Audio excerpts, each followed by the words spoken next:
Now let's talk about evaluation measures. And basically what we're trying to do here is we'll be looking at lots of ways for deciding if our system is any good.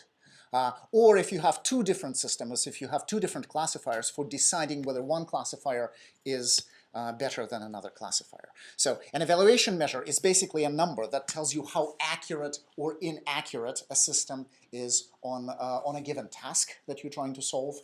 You've already seen the basic evaluation measures, the classification error and the accuracy. WECA calls it percent correct, the PC, I think. But in many cases, those are not your best friend, and we'll go over some examples where accuracy actually leads you to make poor decisions. And picking the right way to measure accuracy will help you select the right classifier for the task. Now, we're going to talk about three different types of evaluation measures, and they're basically, they line up to the kinds of tasks that we do. So for classification, accuracy means how often we get something right or wrong.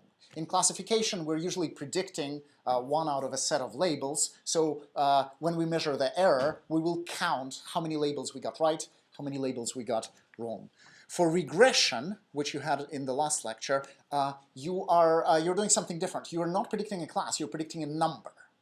When you're predicting a number, you are always going to be wrong, even by a small amount. So you cannot count how many times I was right, how many times I was wrong. What you do instead is you try to measure how far away was I from the correct prediction. So I've predicted 9.5, and the correct number is 9.7333. Right? So what is the difference?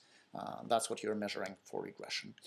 For unsupervised learning, we're actually going to talk about it much later in the course. Doing evaluation is really, really hard, so we're going to leave it off